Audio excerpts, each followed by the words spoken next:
Continuing on with the TMCC Library Outstanding Guest Speaker Series, today we are pleased to present Sherry Daniels, MSLS. Sherry serves as Director of Library and Archives for the National SAR, which stands for the Sons of the American Revolution, Genealogical Research Library located at the National SAR headquarters in downtown Louisville, Kentucky. Spanning a career of over 30 years, Daniels has worked in various types of libraries and archives while managing several genealogy programs and projects along the way. When she is not writing, researching, and speaking on the national stage, she is producing and hosting her own podcast, Bloodroot, to share stories from her own genealogy journey. Daniels is also a contributing author to the book Genealogy and the Librarian, published in 2018. Today's program is called Finding Your Ancestors at the National SAR Genealogical Research Library. Sherry will cover the resources that they have on and off-site that will assist researchers to help them discover more about their heritage. Sherry will also talk a bit about the 250th celebration of Americans' founding in 2026 and how to research those who are connected to the American Revolution through various resources and strategies. So I'd like to offer a warm virtual welcome to Sherry. Thank you so much. I'm so glad to be here. And I always jump at the opportunity to also promote our library because a lot of people have never heard of this National SAR Library, let alone in Louisville, Kentucky. So, it looks like a really nice crowd. So it's a really great treat that you all are already in genealogy and that it's something that if you're ever in the area, you might just pop in to find your ancestors. So you guys saw the picture behind me, but this is basically what the library looks like in Louisville. These are just our hours, but essentially, SAR members and their spouses get in for free. DAR members get in for free. Otherwise, it's $5 a day for everyone. We are open Monday through Friday, 9:30 to 4:30, and then every third Saturday of the month. And if anybody's part of leadership for the SAR, we're always open a bonus Saturday twice a year when they are in town for their leadership. And that's anybody can come in on that Saturday. It's just we get a lot of the leadership guys coming in and researching further. So anyway, so that picture that you see, that is the General Stacks collection. The library does extend behind that. So like where the perspective of those stairs, it does go back a little bit farther. And then we do have a lower level that's just archives, which I will cover a little bit more about what we have in the archives. But again, this is the main, it stretches basically almost, the block width. So it goes from Main Street in downtown, and then it goes all the way back to the last street, which is right next to the river. So the Ohio River is right on the other side of our library in the back. So that yellow arrow that you see there, it looks like it's a very tiny little library. And the reason why it looks that tiny is because back in 1890, I believe, there was what they call a cyclone, which was actually a tornado that swept through and shaved off the top floors of the building. So this is all that's left.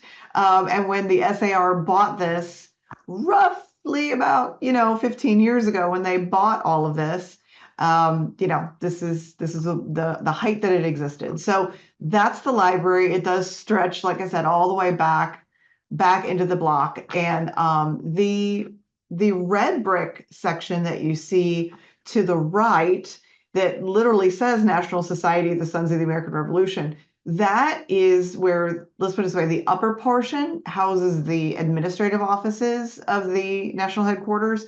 And then the lower section is under construction right now, and it is going to house our National Museum, which is coming in. It's under construction, so we hope to be finished by the beginning of the 250th celebration, which would be July 4th in 2026. So we're really excited about that. And then there is technically also a lower level to that building. That's going to be our new education center down there. So we do a lot of student programming, and this way we'll be able to bring school groups back on site. And That's also the place where we house some of our artifacts. We've been collecting 3D objects, so historical items since 1889, as well as the archives, obviously. And yeah, so we've got a whole bunch. And that little, let's see that if you can see the next building to the right says Michter's at the top. Well, that's a distillery. That's a bourbon distillery right on the corner. So we always tell people, if you want to come research and your family just doesn't want to do the library thing, just send them down to the distillery. They'll have fun. You'll have fun. It'll be a win-win for everyone. So anyway, so this is exactly where we're located. Another really great way to remember where we are, if you're ever in the Louisville area, is that we are right across the street from the Louisville Slugger Factory and Museum. So if you ever see the giant Louisville Slugger bat, just turn your head. We are right across the street.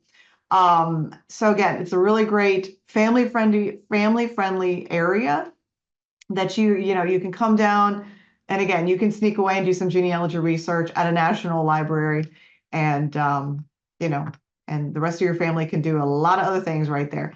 A thing to note about Louisville that I did not put a slide together for, but the National Genealogical Society annual conference just announced that they are going to be in Louisville, Kentucky next year, 2025. They're going to be they're down at the Galt House, which is about 4 blocks from us, and we were just named as the official host society. So we're going to be very, very involved in that. And just so happen, if anybody's in the area during the time, it's Memorial Day weekend next year. So just FYI. But anyway, that's a really exciting update that we just had for the Louisville area. So I do like to put up the mission. I don't usually read this to everyone. I just put this up here because a lot of people think that we collect specifically on Revolutionary War material or the lineages of the patriots, and that's not specifically true. We collect on all 50 states, the full timeline of American history. And the reason we do that is because we understand that it's a journey from yourself to the patriot. So, there's a lot of generations there in between. And so we have collected on all of that, throughout. So if you come into the library, you're going to get that full national experience. Now, what's interesting is, we don't have a lot of Kentucky, ironically. We have a very small Kentucky collection, even though we're in Kentucky, but that's because our collecting focus has been national. So Kentucky's just one of the small sections that we have. And ironically, we have more published family histories and probably some more New England, I think, than people expect when they walk in the door. Another option that we do promote is that we do encourage people, especially SAR members, to consider joining the Friends of the Library program, which does fund our work. We are only slightly funded by the general operating fund. Most of what we do is through Friends of the Library and endowments and things like that. So it always helps us continue the work that we're doing, and we are absolutely doing a lot of stuff, that's for sure. So on site, if you ever come to see us in person, we have our print collection, which is roughly over 60,000 volumes. That does include over 10,000 family histories, published family histories. We do have some surname files, not a ton, but we do have those, and we still collect on, original family histories and things like that.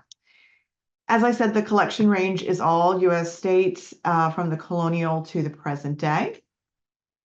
We do have an archives, and while I've got in here both institutional and 18th century manuscript, while that is true, since I've been here, because I've only been here 2.5 years, I've only actually had the archives under my wing for the past 1.5 years. I have discovered we have a lot of original family collections that have just not been added to the catalog. So I am processing those, getting those into the collections. We're talking family Bible records, photo albums, manuscript collections that don't necessarily fit in the 18th century Revolutionary era, and so we are expanding what it means for the archives in our collecting and what we can offer to people. And I'll have an announcement about the archives coming up in a future slide.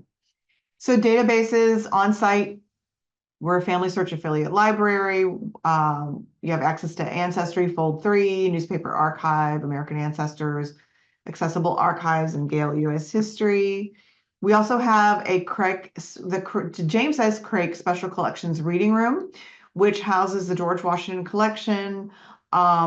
We also have the Draper manuscripts on the full set of that on microfilm. If you've never used that before, especially if you're leading into the 250th, that is a collection that, well, it's never been digitized and it's never been fully indexed.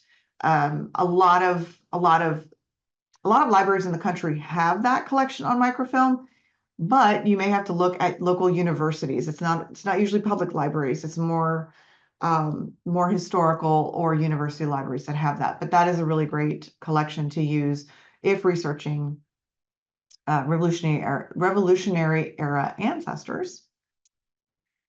We have digital film, microfilm readers, flash drives available, free Wi-Fi, and we do now have research services, which I will cover. It's brand new that we just launched earlier this year. I'll cover here in just a second.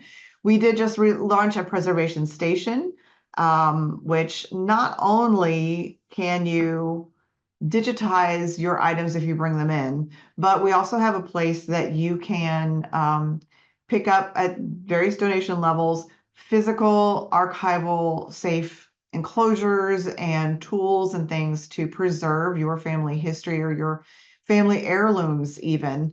This isn't, I know a lot of places are about, donating your original materials, but a lot of us were not ready or we want to pass it on to the next generation.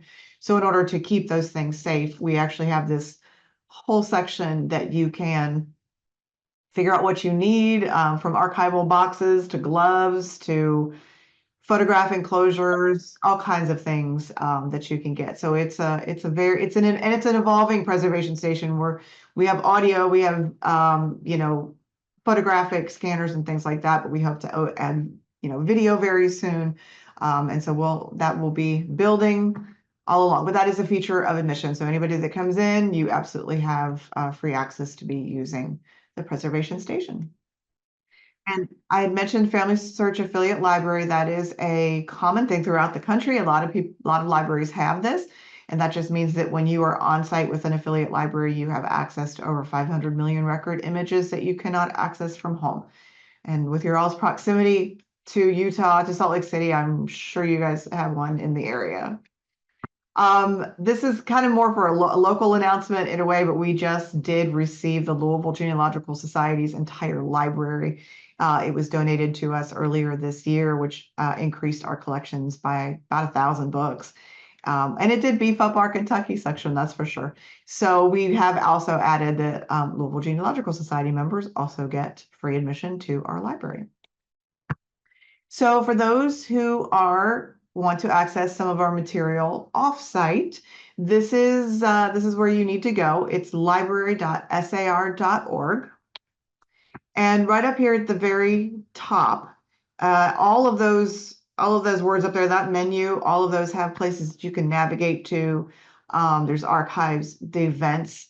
If you ever want to know what we're doing, go to the library website, events. I don't put our events in the main sar.org site because it gets completely buried with all the different things that the guys are doing around the country. There's all kinds of SAR events happening, and so ours gets buried. So we have our own events page, and we do a lot of virtual free programming. In fact, we have one coming up tomorrow on Lord Dunmore's War. If anyone's interested in that, you can click right through to register for that. It's free via Zoom tomorrow. And then the American Lineage section, that's kind of some news updates that we have. It also links to our videos. We have a video playlist. If we ever do some programming, we record that, and it is through the SAR's YouTube channel. I will show you what that looks like towards the end of the presentation, but you can click right through to our playlist, which is an easy way to get there. Research is how you get to our new research services, and also to various links and resources that we like to share with people. Celebrating 250, that one's still under construction because we're going to have a whole section on how to get started researching in lieu of the celebration coming. And then we have a book wish list for those who want to donate books to us, and obviously contact. So this library, once you hover over the library, you get this extra little menu there. So there's about the library, library catalog, friends of the library, and visiting the library. Clicking on the library catalog gets you to this right here. And by searching in anything in here, if you come across in the results, if you see anything at the end of the call number that says ebook, then that means you can click on the title, click on the record. It'll open up the record for you and it'll give you more information about the title. But right down here, there's a section that says electronic resources. And if you click on those links, you'll be taken to a free digital copy of that title. So this is a program they did before I walked in the door. This was something they did. I know they worked a lot on this during COVID as well, because it was something that their offsite volunteers could do. So I would say probably in the neighborhood of about a third of our titles are linked to free ebook journal or ebook editions. Now, and as you can see there, one of the very first links there is Internet Archive. So don't click on Internet Archives right now. They're a little sketchy. We love them normally, but right now with the hacking incident, be careful. Go on to HathiTrust or Google Books or whatever else is listed there. But this is a really great feature. And one of the things that I will point out about this, there are a lot of people that are used to finding what libraries have through worldcat.org. We are not connected to WorldCat. Our catalog is not listed in there. I would love to change that someday, but we are not. So therefore, you can't discover our titles that way. You have to go directly to our catalog. So again, just remember library.sar.org and then click through to the catalog in order to access these materials. As I mentioned, under research and resources, the resources section, these are like accordion expandable sections. So you just click on the category that you want to look at, and there will be some kind of annotated resource lists that you can click right through to it. One of the things that you see right here is the PRS, the Patriot Research System. Those who are with DAR, I'm sure have heard of the Genealogical Research System. The PRS is very similar. However, the Patriot Research System is a bit different. So while the GRS is completely restricted to the lineage that goes directly to approved applications that have been accepted in the DAR, the PRS is not restricted that way. The guys have chosen that they would rather document any Patriot that is documented anywhere and put that in here instead of just linking to the information from the applications. Now, don't get me wrong, this does link to application information. Much like the GRS, you get transcribed or transcription versions from about the Patriot 4 generations back or so. They do protect for privacy, so you don't see like the most recent information. And it's not comprehensive yet. They are working on it, but they have a lot in there right now. It is, they've done a really great job. I mean, they'll even document, even if there's nobody that, no member that linked up through an application, but if somebody's got a, documented Patriot grave, they will put that information in here. So it's a much wider database for finding your Patriot ancestors. And just a little bit of a hint, because I spent a long time trying to look through the body of the page. The menu is at the top. So the search is at the top. That very menu says Patriot search, member search. You got to go up there in order to search all of this. They also welcome submissions. So if you know of a Patriot, let's say Patriot gravesite or anything like that, and you don't see them in the GR or in the PRS, there is a place there in the middle. There's the submissions, updates, and corrections. Feel free to shoot them an email, and they will add some of that information. You can even write biographies about the Patriots, and they will also put that stuff up. So, and there's also even there's even a cemetery search, which is really interesting, because then you can see where some of these Patriots are buried in your state. It's fascinating stuff. So it's really great, and it's free. Now, I will tell you this, at this point in time, I've encountered a few little hiccups there that if I went to the main SAR.org website and I tried to get to the PRS, it's wanting me to log in. The PRS is supposed to be open to everyone. It's not a member-only database. But if you go to the library, if you access it through my website, through the library website, under the resources, you can click right on through. It'll take you. It doesn't ask for a login. So I don't know what's going on with their site. So just FYI, that's a little tip for right now. Also underneath that research section, there is research services. If you cannot visit on site and you don't find what you need in those ebooks, we do now offer hourly research services, also single record lookup, photocopy, and even archival preservation consultations. That's all part of the menu there. There is also an hourly research service that is connected to the application process that they've had around for years over in the genealogy department side. There is a link to that at the very bottom. So this doesn't replace that. This basically says, if you want us to research the books we have here and then the databases that we have access to in the library, we will do that. The one that you order through the genealogy side is a little bit more, hey, this is my application. I'm stuck. Where do I go? What do I look for? Can you help me out? Or do you have the information? So it's a little slightly different, but I went ahead and added that link in there too, in case that's what you're looking for. Again, I mentioned the archival preservation consultations via Zoom. These are just, if you've got something, an heirloom even, archival, photograph, anything that you want help in preserving, and you want some recommendations on what you should get in order to stabilize that material, that is also an option under our research section. So with the archives, as I said, the 250th is coming, and our archives, while we've been collecting since 1889, a lot of things, like I said, a lot of 18th century material, also our SAR institutional. As the national headquarters, we collect on the national level. So what that means is we don't collect on the state, society, or local chapter level. We just don't have the space for that, so we've not done that. Now, I do have a few little tiny collections included in there, where especially when a local chapter has died, and they needed a place for their little archive to go, I've taken that on, and that's totally fine. In fact, I like that because a lot of times they have photo albums and things like that. And so the thing about our archives is that while it is relatively safe and had been processed into boxes and folders that are archival safe, we have never made any of this available to the public. It has never been open to researchers. Even the 18th century stuff we have preserved, but we have not provided access.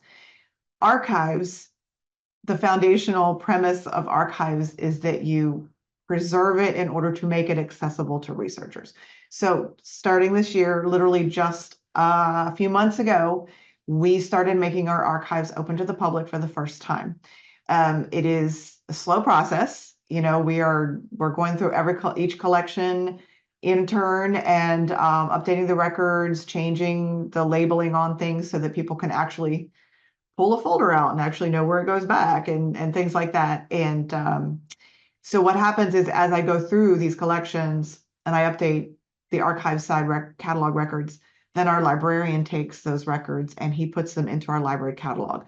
So you will start to see some collections over on the left menu. Like if you search for something and you want to see if anything is, in the archives collection, there is a selection over on the left side of the screen in the catalog that you can actually click on archives and see if there's anything that goes. Like I said, we're slow going at this. There's only a few in there right now, but I've discovered we have original family Bible records in this collection. We have photograph albums, manuscripts that are from the early 1900s. We have a lot of stuff, and that has never been, actually some of that's not even been processed well, it's not even been preserved very well, but we're processing it and getting it labeled and actually making it accessible. And we are actively digitizing a lot of this. We have not made full plans for a lot of this to be up online, but you will start to see with the 250th coming, you'll see a lot more of the 18th century stuff going up, and a lot of the family collections going up. SAR institutional, that's a lot of content. I don't know that we will make that all that digitally accessible, but a lot of the 18th century stuff you'll see coming up, especially, like I said, getting closer to the 250th, because we know a lot of students are going to be needing material in order to do their projects and things that'll be coming at them. And so we'll have a lot more of that up online as well. So that's coming, and we're super excited to open the doors to researchers. Absolutely. So like I said, 250th is coming, and there's a lot of places that are preparing to celebrate. I don't know that every state is doing that. There is a federal 250th commission out there. So, they're trying to organize that, trying to get every state to have a commission so that they at least are addressing the fact that the 250th anniversary of the birth of our country it's here. It's something to celebrate.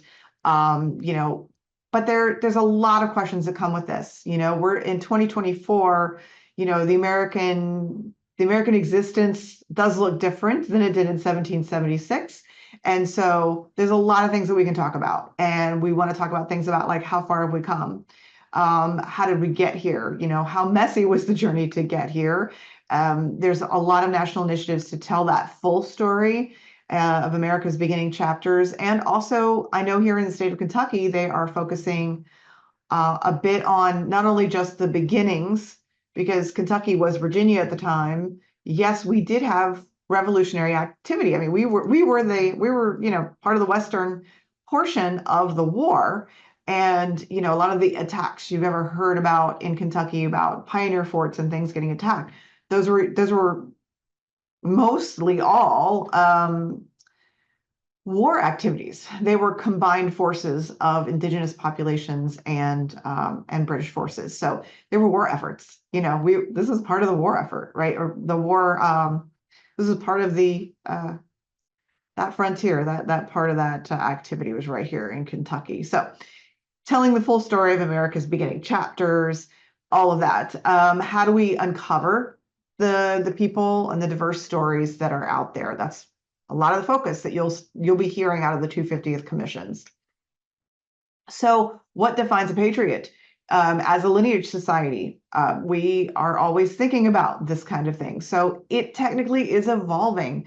And according to lineage society definitions, and I'm talking about both the SAR and the DAR, some sort of service or declared allegiance in some manner is basically how we're defining this in 2024.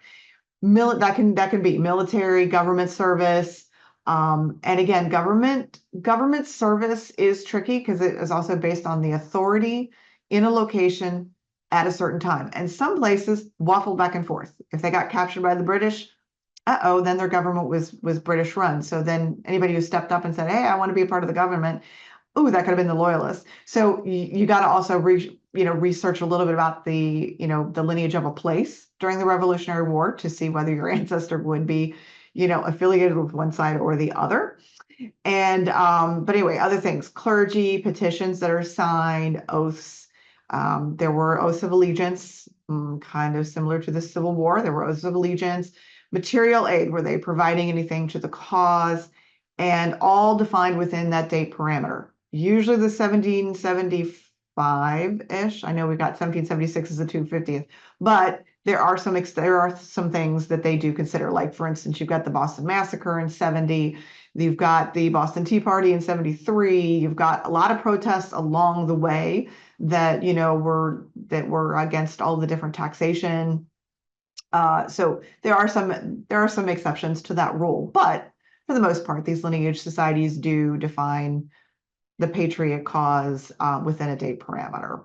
So sometimes our ancestors proving their allegiance is just being in the right place at the right time. It's very difficult sometimes, and then we also think about, what about forced allegiance? There were enslaved people that were made to fight. Were they a patriot? Yes, we consider them to be a patriot, whether they agreed with that or not. It was they risk their lives to defend and help create this country. So yeah, things like that. Those are questions that are swirling all the time. And also with the indigenous peoples that are there, choosing a side to defend and protect their homeland. So, we get into that a little bit more, but is also another thing.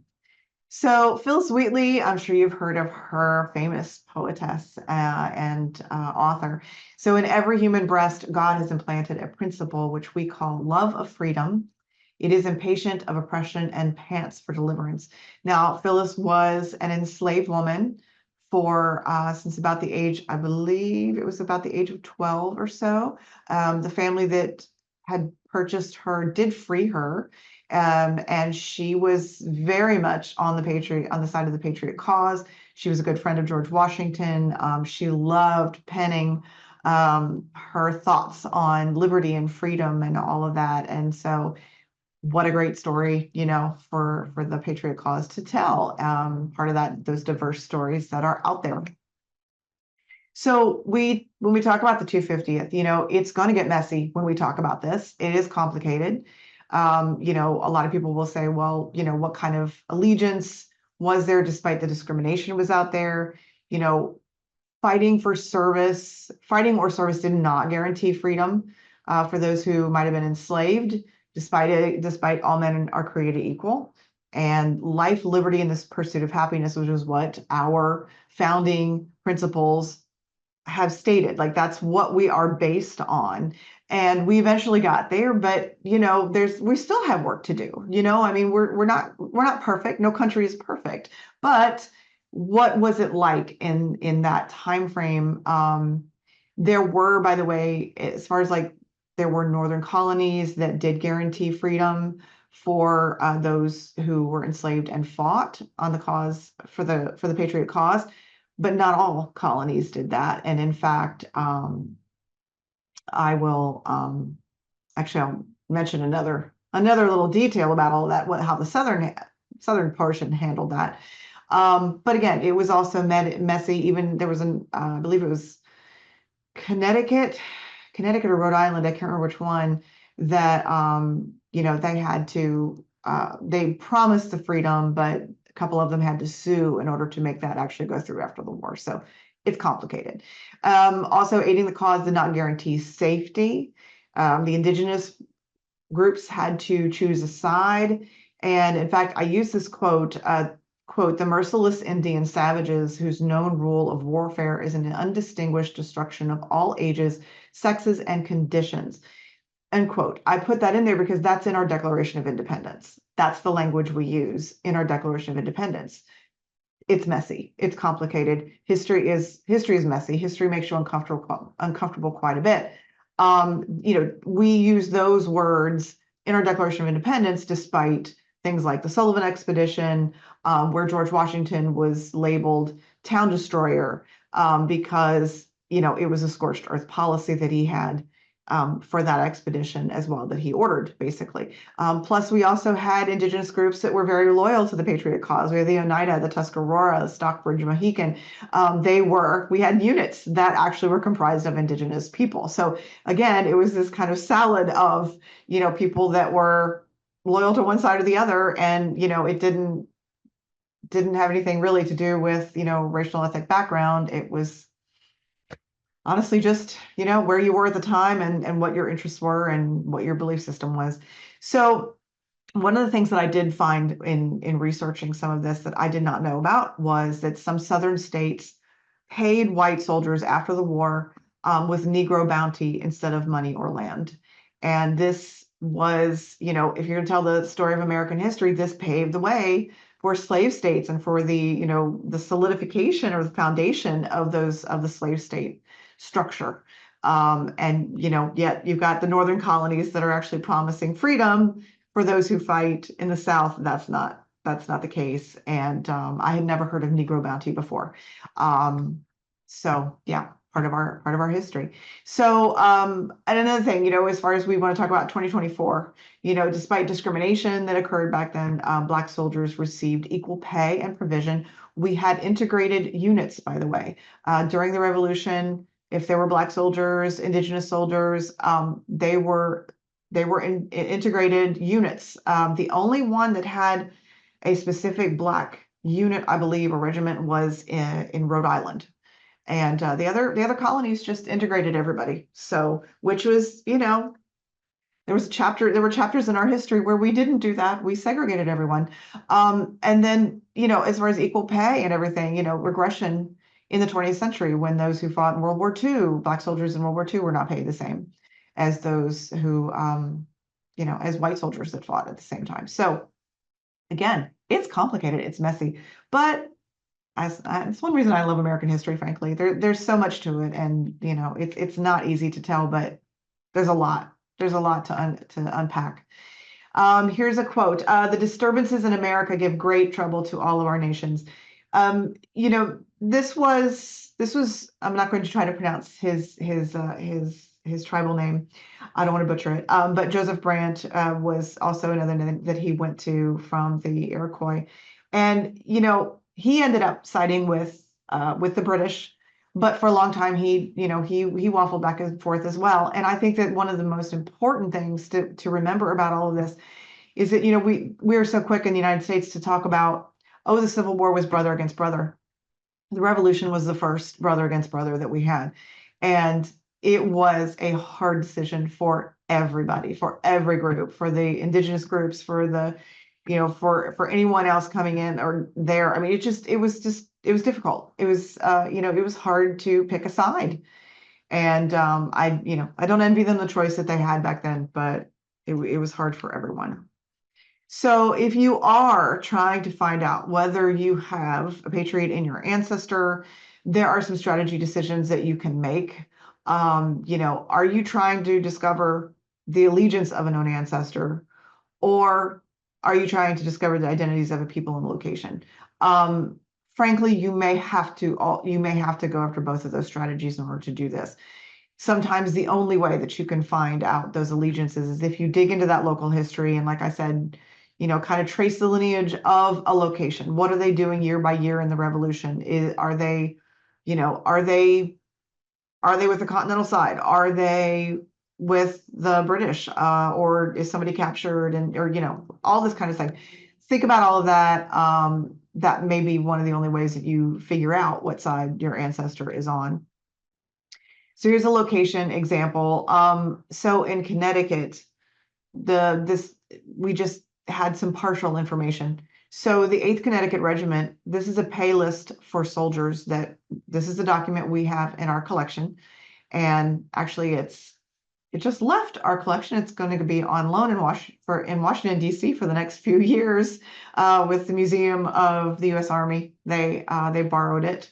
And one of the men listed in this, basically it was a regiment that was being formed, and it was put together with a couple of different units. And so they were basically saying, these are the men that are fighting, and these are the different regiments, these are the men in the regiment. And one of the men there is a man named Prince Hotchkiss, and you can see I've highlighted his signature, or should I say his name, and then his mark, which meant that he could not read or write. And this is not a Black unit. These are white and Black men fighting together, which was the norm. Like I said, Rhode Island was the only one that had segregated units and companies. And the way we know that Prince Hotchkiss was a Black man is that he also fought at Valley Forge, and they have descriptive muster rolls for Valley Forge, and he is listed as a Negro. So that's how we found out. We cannot find records of him prior nor after the war. And so we're not sure exactly what happened to him. But in a location study, there was somebody that was actually just taking a kind of a canvas in Connecticut, and he was looking at this one place called Wallingford, and he found several African Americans that had fought. So, and he named them. He found them through different court records and different local stories and things like that. The one that has an asterisk by his name, Jack Erebus, he was one that, again, Connecticut had promised that if you fought, you would get your freedom. And Jack's enslaver did not want to honor that. And so Jack took him to court, and Jack won. So That was another story that came out in the court records and things like that. So he had to do a location study in order to locate these men who had fought. I envy the research that goes into all of that. And then Prince is also listed in Pierce's Register, which tells us that that Prince actually survived the war. So if you're not familiar with Pierce's Register, that is the final payout for the Continental Army. Basically, those who survived and the Army owed them money. They're listed there, the amount that they are paid and everything. And we actually own, there's only 3 copies of Pierce's Register, the original printing that exist, only 3 copies in the world that exist, and we own one. We have one right here in Louisville. The other 2 are owned by the National Archives and the other by the Library of Congress. And in fact, ours was housed by the Smithsonian for a long time, and then we moved to Louisville, so we took it with us.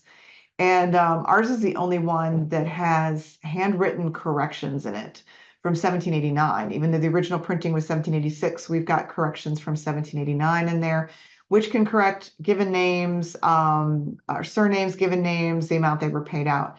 As far as the Pierce's Register, though, the DAR did go in and index it because it was all in order by a number that we didn't know what the numbers meant. So the DAR went in and they made a name index, and when they were doing that, they discovered that these numbers actually did correspond to states and units, regiments, all of that.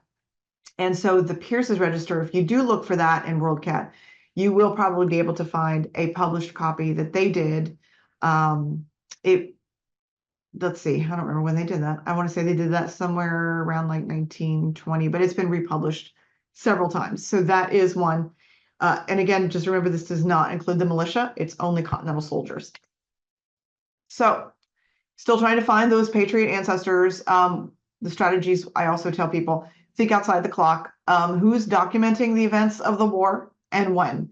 So in the pre-war, we've got a lot of writings going on, a lot of petitions, sermons, orations. People are standing up saying, down with King George. I mean, all of these things that happened. So that was a lot of the activity leading up to the conflict. These things were reported a lot in newspapers, some local records, some British publications, just FYI. And again, petitions that were published and treaties that were put together. And, again, read the room, the population profile for a location. Are they a hotbed? I mean, heck, if you're in Boston, whoo, there's a lot going on in Boston, right? Depending on what that location, what the actual community was doing at the time, you might find a lot going on. But then also think about too that there's a lot of covert activity going on. So you may not be able to uncover all of the stuff that was connecting to the revolution at the time. What about during the war? We have things like service records, supply lists. People are declaring that they provided the side of beef for the cause, things like that. Writings also still going on. Civil government involvement, correspondence back and forth, talking about what they believe and whose side are they on. Local records, new government records, especially if, like I said, that locale is under a certain jurisdiction. What does the new government formation look like? Official military records, all of that. Population profile again for a location, and then family unit. How's the family unit going? Are they all on one side? Are they kind of split? What about enslavers? What are they doing? Or are they sending the enslaved to fight? Think about that fan network, your friends, acquaintances, and neighbors. Research all of those if you're going to do a community profile. And, government allegiance, and again, more covert activity is also happening. So you're not going to see that usually documented very well, but it happens. Post-war, this is probably my favorite way to try to find whether somebody was participating in the war. The post-war years up until the Jubilee era, which would have been 1826. So that would have been about the first 50 years or the 50th anniversary of the war. A lot is coming out in that 1825, 26 year. A lot of claims are coming out. The pension system has launched. There were some early pension activities that came out before, but 1818 was the big year where the first ones that came out. It was for Continental only, but you had to prove you were destitute. By 32, of course, which is after 26, but by 32, we start seeing that everyone who fought is eligible for all of that. Then we've got the widows' pensions that carry on. And in fact, at Roots Tech, if you're familiar with the Roots Tech conference, one of the sessions I'll be giving in 2025 is recorded. It will be recorded and put up next year, but it is on a collection we have called The Roman Family. And it is about, he was a captain in the Revolution. And so we've got all of his paperwork about the pension process that he went through. Plus, he was a captain, so they're asking him about all these different men that supposedly said they were going through the pension process, and they said, "We fought under you. Do you remember this guy? Any of these guys?" And then after he dies, his widow and what she's going through for the process, and the attorneys, and the whole structure of all these different steps she has to go through in order to get her pension. So all of this is in there. Now, also, one thing that's really great as far as African-American research too is the abolitionist movement gains a lot of speed. And in this case, this is when, like, the story of Crispus Attucks, it was relatively forgotten. And then the abolitionist movement came forward and they went, "Oh, one of our guys actually was, the first blood." So there's a lot of different descriptors and, people coming forward and say, "Yes, I was participating." A lot of orations to celebrate the 50th anniversary. Local histories are celebrating it. Like I said, the Draper interviews. So the Draper manuscripts, basically that was a collection of a man, Lyman Copeland Draper, who basically went around and interviewing people in, I want to say the mid kind of Mississippi Valley, but he incorporated, Ohio, Indiana, Kentucky, Tennessee, North Carolina. He did some East Coast stuff, and then on the other side of the Mississippi. He was interviewing people who fought in the Revolution, or the children of the revolutionary person, or the grandchildren, and those who fought in World War of 1812. It is invaluable for that oral history narrative of those who participated. That's a major one. A lot of his activity got started around this time and into the 30s and 40s. Newspapers, pension office, land office, who got land, all of these things from the post-war through. Again, the fan system, those who were migrating, and look at the migration routes. A lot of times, those who knew each other, it wasn't just family. Sometimes those same groups, communities actually relocated together. In fact, I can't remember what the name of the book is, but there's a book that focused on a couple of the fort attacks here in Kentucky. And in fact, there is a video on it in our playlist, actually. And the author that wrote that book actually had a theory that a lot of the first settlers coming into Kentucky to settle during the Revolutionary period, his theory is that there were several loyalist families among those groups, because he said after doing some lineage studies into the little towns they were coming from, that those towns were hard patriot leaning, rebellion leaning. And instead of switching side and betraying their king, that they thought it would be easier to come into the wilderness of Kentucky and take their chances. And that's interesting. He bases it a lot on the records that are in Canada after these people get captured and they get taken all the way up there, and some of the notes that are written down by the British soldiers after the interviews or the interrogations that happen. So it's interesting. It's very, very interesting that these things can come out, and you can get a better insight into what side people fell on. By the way, like I said, settlement period obituaries sometimes will remark that somebody was a soldier, or they were, participated in the cause somehow. A lot of these stories are resurfacing and being published in the newspaper because of the anniversary. And even burial and tombstones can give you some clues. Centennial is another one, 1876. I know that's 100 years out. Which, again, that's always the caution with this, is who's giving the information. So if it's, if it's child of, okay, that, it's still a generation removed. However, it could give you a lot of clues into documenting what was going on. So a lot of commemorations, fraternal organizations are emerging. So like, for instance, the SAR started in 1889, but they had some pre-activity, pre-groups that kind of forward. It's like all of this kind of started, percolating around the centennial year. So a lot of them are getting together, they're having meetings, and they're publishing little commemorations, proclamations, orations, and everything.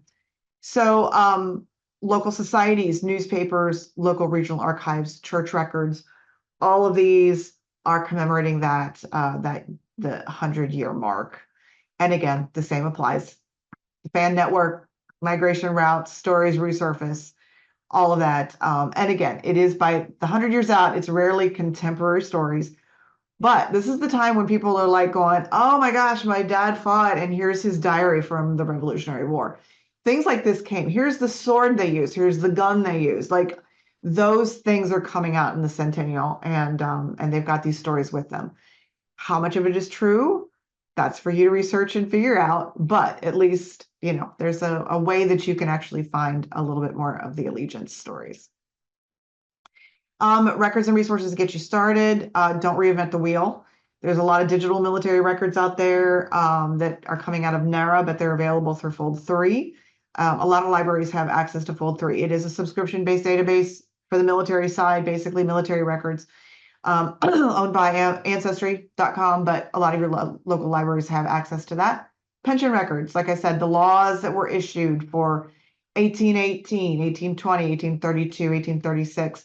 You can get a lot of these pension records out of Fold 3. Then there's a website that if you have anybody that you suspect that fought in one of the southern states, there's a website called the Southern Campaigns, American Revolution or Revolutionary War Southern Campaigns. Google it. The URL's too long for me to give you guys, but that's a free site that somebody basically took all of these pension applications, whether they were accepted or denied, took the applications, and they transcribed all of them. And you can just browse through. Literally, you can just click on the names and you can go look at the transcription. And if the person could read or write and they signed it, they actually captured a digital image of the signature of the person who did this. Really great way to research if you've got anybody that fought in the South. And again, it's free.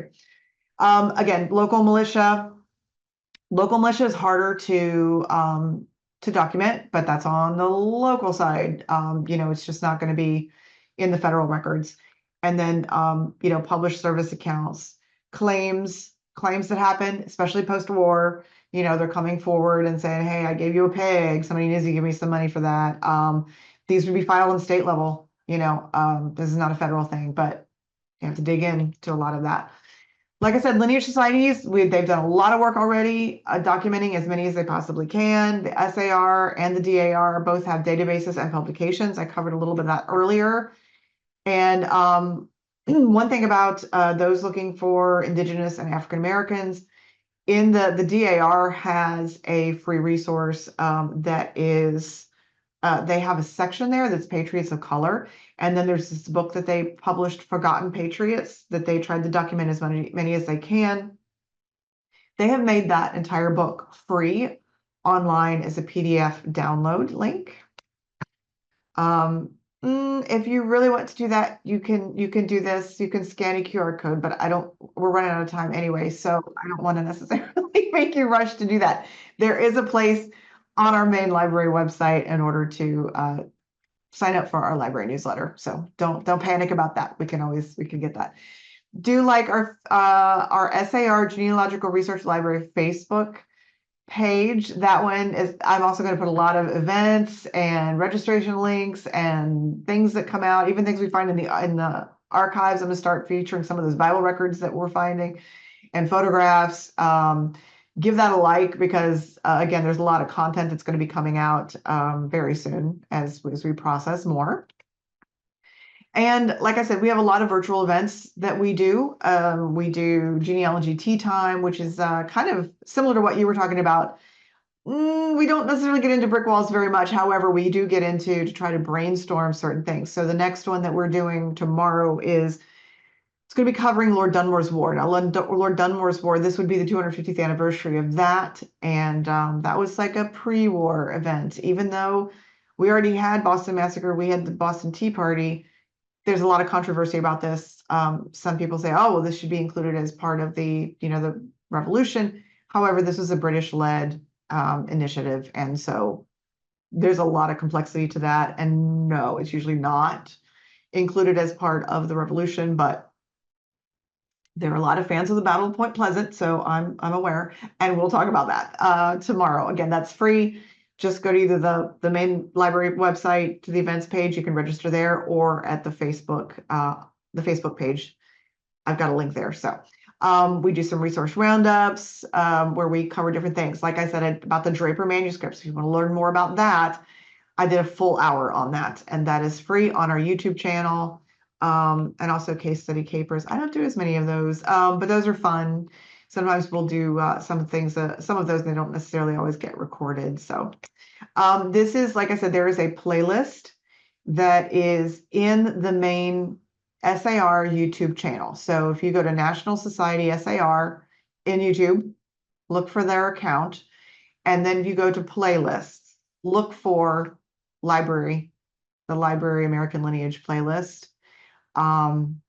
Just bookmark that. So anytime we got some new stuff. So yes, the Dunmore's War event tomorrow will be recorded and put up online. Last year we did Legend of Sleepy Hollow and other Revolutionary Ghost Stories. So that's a good one coming up for the next week or so. That one was actually really popular. People love that one. So we've done some great stuff with that. And again, you guys can watch all these for free. That is all I have. So if we've had any questions while I'm going to stop sharing my screen. Yes, there are some questions. Bill would like to know if you could give a brief demonstration of how to use the online PRS. I can try. Let's do this. Let me do that and escape. All right. So I'm going to go directly to the library website, because like I said, that was an easy way to get into the PRS for free, no member login. Under research and resources, there's a few categories we've got here. So under Revolutionary War resources, there is the PRS. So we're going to use one of my patriots. I can spell it. He spelled his name. There he is. So if you have a P number, if you have a Patriot number, you could put that in there. I usually just go with surname and let myself scroll through to see what's there, just because there's surname spelling variations. So, I'm going to put it in this way, but actually there could be a few different ways that he spelled it. I don't necessarily, unless it's Smith, I don't necessarily put in a given name. I like to scroll through and see what's there, because I like to catch, others of the same surname to see who's joined or which other patriots out there might be part of the family. So I usually just do that, but this is what the interface looks like. And you could go really detailed if you want to, but you just put even a surname in and click search.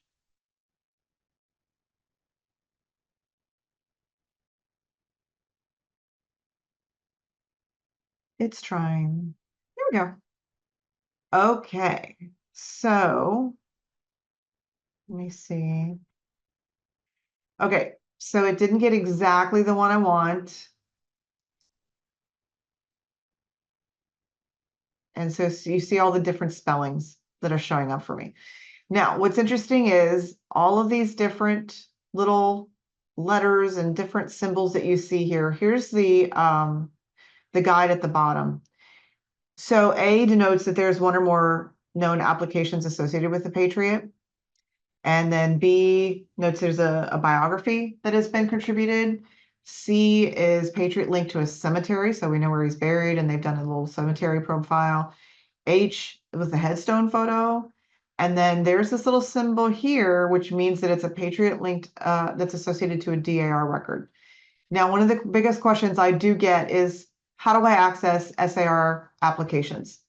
So Ancestry.com has our applications from the earliest 1889 all the way to, I believe, 1970.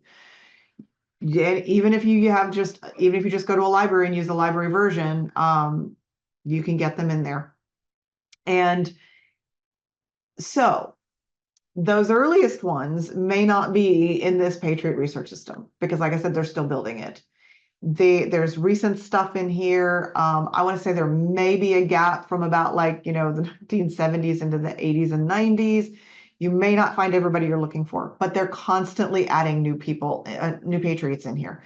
So if you do find somebody that you like, and in fact, he's got all those symbols because he's a popular guy. In fact, I descend from him twice. Both of my great grandparents on my paternal grandmother's side were descended from Captain Connolly. So it was Eastern Kentucky. He had twin boys, and I descend from both of those twin boys. So just FYI, that's why he's so popular. So he has a lot of descendants. Now, this is what you kind of start with. If you land on this, it gives you some Patriot information. It gives you state where he is, what kind of service he had, hopefully his birth and death date, if they know, qualifying service description.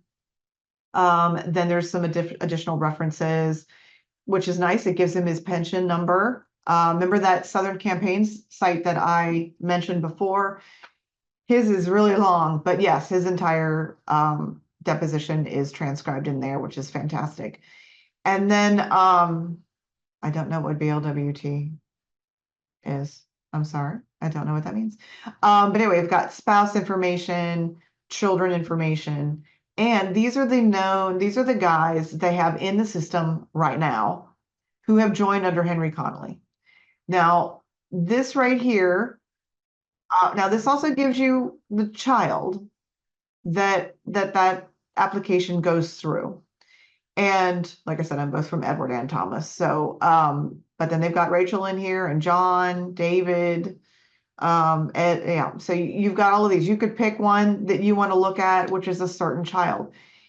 These are, see, look at the date approved, 1976. Oh, look, though, they are getting higher, 80s and 90s. They're closing the gap here. So from 1976 all the way to 2002, we have people who have joined under Henry Connolly. So what do you see? You see the member name, you see the child lineage, the child that they went through. And then this little thing right here is very important. This is the view application detail. By the way, notice this little green click to purchase. Remember that, just remember the green. If you click on that little tiny thing that said click to see, this is what it looks like. And if you scroll all the way down, you start with the Patriot. The Patriot is at the very bottom. And then it'll scroll up 1, 2, 3, 4, somewhere about 4 generations. They're cutting them off. Death date 1957 for this person and 59 for the wife.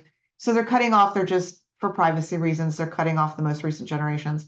But you can see this transcribed, which is lovely. It does give you the basic information. It gives you birth and death date, locations for birth and death, relationship, that kind of thing. So, and again, there's that little green click to purchase. Now, if you're interested in membership and you want a copy of the application, a record copy, the official record copy, which is what they need in order to connect. Like if you connect through one of these and you want to connect your information to one of these folks, purchase that official record copy.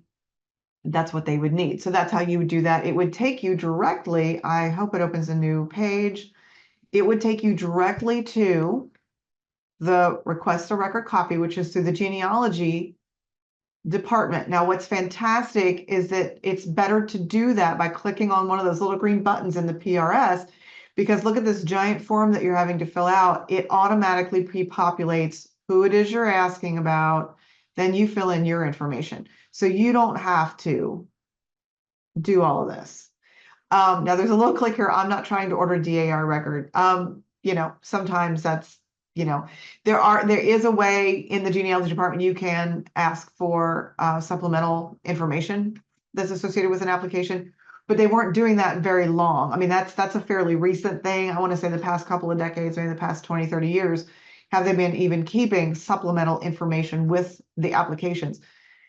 The DAR has been doing that longer, but it's just, so in other words, you can't get supplemental information for the earlier members. That's just not something you can get. But anyway, that's an easy way to do click and get a full copy. If you see something though, remember I was showing you the different, oh no, he's predates. So anything Henry Connolly before 1976, actually 1970 and onward back, you'd have to go to ancestry.com. That's an easy way to see the application. You can really just see the full thing. Let me think. Also, while I've got him here, since he had all of those, remember these tabs up here? So here's grave detail. There's a picture of Captain Connolly's grave site. And then he has a biography. Somebody's contributed a biography to him. So if you get to your Patriot and there's no grave detail and you've got that information and there's no biography and you'd like to submit, you can actually do that from that very first page of the PRS. You can submit that information and they will add more to his profile so that you can see more stuff. So does that do what you needed? I'm going to go back actually to the main page. Sherry, I want to clarify something. When you say that the supplemental information's not with the application, I'm assuming you mean that to mean like family Bible pages, birth certificates, death certificates. So you're only getting just the application. You're not getting any of the documentation that came in with it. Okay, got it. Exactly. My suggestion is if if it's more of a recent application that went in and you suspect there's some supplemental documentation, contact the genealogy department and say, hey, do you guys have that? Because they do have a form they can send you that you can order it if it exists. Because there's an entire vault in the next building over there. There's a whole vault over there that is literally the files of the supplemental documentation, but it's only for applications that came in, I'm going to say 20, 25 years ago. Anything before that, they didn't keep supplemental information. Maybe longer than that, maybe 30 years, but yeah, that they didn't keep it. As where if you order something through the DAR, now that is also another tip. A lot of our guys did join through some DAR application information. So if you go to the GRS and you look up a person, see if the DAR's database has a symbol that says it does have supplemental information. So the DAR may, because they were keeping that earlier, the DAR may actually have that as well. So I always say search both of these databases to see what you can find about them. Anyway, this is that submission section I was telling you about. And then of course, yes, you can do cemetery searches. That's a cemetery number, but cemetery location. I've only recently been playing with this one. You can click on a county and you'll get to see the Patriots and where they are. And then you can see this, let's see the cemetery. Interesting. Oh, and it takes you right to a Find a Grave Memorial. So interesting. So there's a lot you can do. Biography search, descendant search, member search, all of that. So anyway, I'm going to stop. I see, Richard, you have your hand out. Would you like to leave your camera off and turn on your microphone?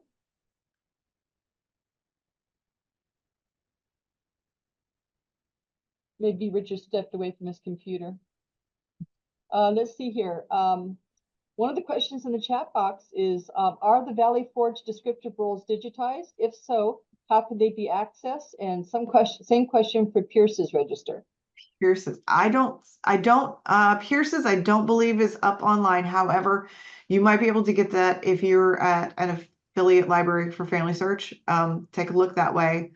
Let's see, as far as the Valley Forge, I don't think the Valley Forge descriptive roles have been. I think our curator actually had to go and do some of that that research. So I had not heard, he's not shared with us a digitized version of that.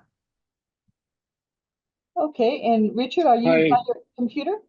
Yeah, so I just wanted to make a clarification. Do not purchase record copies before 2012.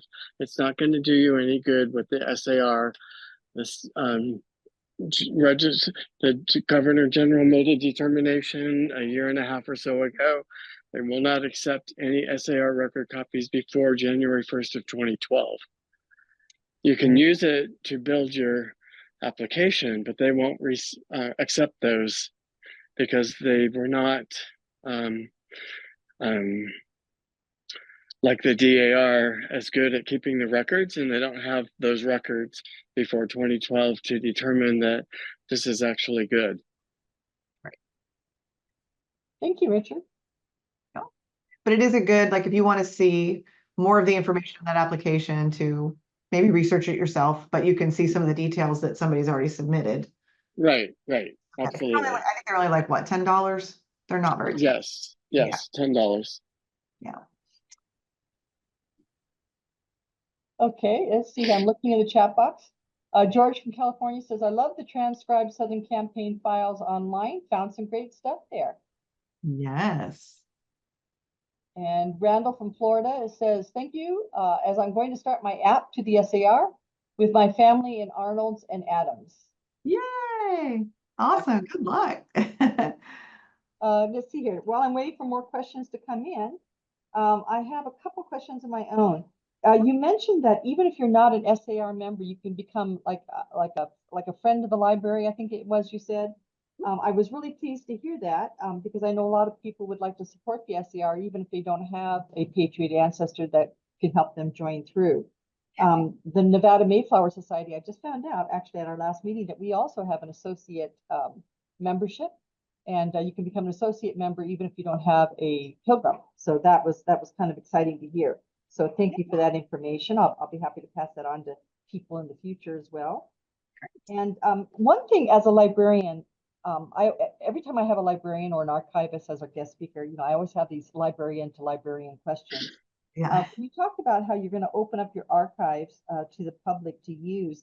What safeguards are you going to put in place to protect them from either misuse or theft? So actually we are employing basically it's staff goes and pulls the items. They sit in a protected area. They're under view at all times so that they're under constant surveillance. It's also video surveillance. So we've got all of that. They get a little bit of lesson on use when it comes out, as far as one file at a time. You don't get out multiples. You put it back when you're done. If you unclip something, clip it back, kind of thing. But yeah, they're always under watchful eye of staff the whole time that it's there with them. Great. Okay. And where do you find the Draper interviews? Is it in database, or is it in book format? Where do you find that? I'm sorry, the what in use? The Draper interviews? Oh, the Draper. So Draper, the original interviews are housed. Let's see, they're owned by the Wisconsin Historical Society, and I believe they deposited them with the University of Wisconsin. So they've got stewardship of the originals. Then they microfilmed them. So I want to say it's like 100 reels of microfilm. And a lot of universities and historical libraries in the country bought those reels of microfilm. Then, like I said, it's never been comprehensively indexed, but there are several indexes people have created over the years. And there's one that's the Guide to the Draper Manuscripts. There's there's the Calendar series, which is about 6 volumes of material based on content like the Kentucky Papers, George Rogers Clark papers, things like that. And each one of those has its own index. A lot of times if you see some of those kind of thick, and actually I think I've got one sitting at my desk actually. So I'm researching the Lord Dunmore's War for tomorrow.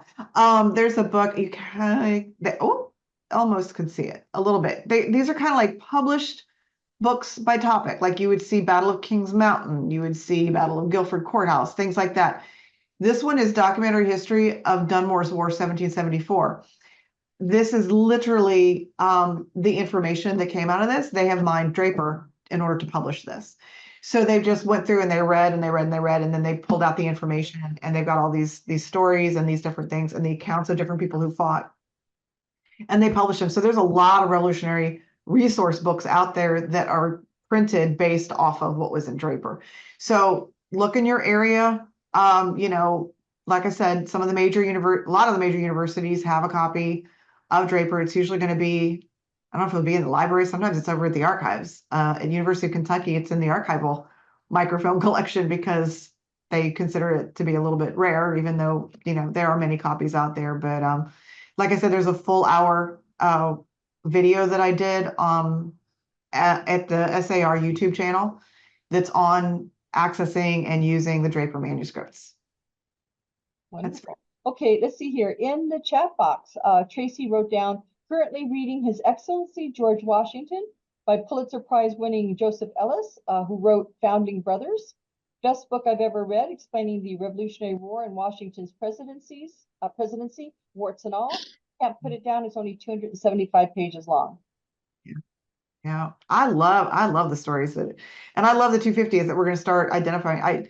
It's funny because working at the State Historical Society in Kentucky, it's like, oh my gosh, we were Civil War till we all were nauseous. And I'm just like, the Civil War is so over, you guys. It's time for the Revolution. Let's get into that because there's so many great stories in the Revolution. And yes, warts and all, they were all human. They all did some crazy stuff. And but hey, what they did resulted in us being here. So yeah. Bill from Texas wrote in the chat box, I believe the printed Draper is like a 490 volume collection. Yes, yes. And that's one of the things that's like really tricky. It's really tricky to use. That's why I did a whole hour on the video, is because, like, for instance, if you use the calendar pages, the calendar books in order to find something, you look in the index, you find your person, you go to the page, you see an annotated little entry about that specific letter. And so it's got a full address of, like, the middle letters is the volume you need. The first one is it's the series letters in the middle, then the volume in the front, and then the page in the back. It's a crazy little address. And he did count the series. He did A through Z, and then he started over again and did AA through ZZ, and that's how it's all lettered. Although he skipped the I's because he didn't want anybody to think that that was volume letters, so he got rid of the I's and the II. The I and the II, that's missing. But anyway, that's how many are all in there. But yeah, no, it's a lot. It's extensive, and it's usually handwritten stuff, so it's very painful to use, I will say. But it's so worth it. In fact, in the hour program I did, I looked up a family story that I'd heard. It's still a little bit of a brick wall for me. One of my ancestors that said he was born at the fort or in Pennsylvania. And I don't know if that means there was a fort in Pennsylvania or what. And so I'm not sure exactly where he came from. So I decided to give it a go in Draper. And I found, I knew when their family came in, but there was a story of a family with the same surname, that they were migrating down from Pennsylvania on a flatboat down the Ohio River. And in Draper, there are 3 accounts of that exact same story. And each account is slightly different. The bulk of the story, like the details of the story, because they get ambushed by an indigenous group as they're coming down the river, those details are all the same throughout the story. But each one of the story gives me some extra information. So like one of the stories gives me the name of the white men that were on the raft, or the ones that actually went ashore. Then there's another one that gives me, there was an enslaved man that was with him, and he gives me his name, which is fantastic. He dies, unfortunately. But then there's the third edition, or the third version of the story actually gives me the name of the guys that were coming down the river and where they settled in Ohio and in Kentucky. And I'm like, that's amazing. It gave me where the family units went. So it's 3 different versions, and yet those are fantastic. So yeah, it's worth the struggle to use Draper, but yeah. You had mentioned the DAR book on Patriots of Color. I just wanted to let everyone know, if you live here locally, we have a hard copy here in our library, and of course we have a link to it on my webpage. So if you want to watch it or read it on a digital copy, you can do that right through my webpage. I just wanted to let everyone know that. Okay, any last questions from the class? Please unmute your microphone, but leave your camera off.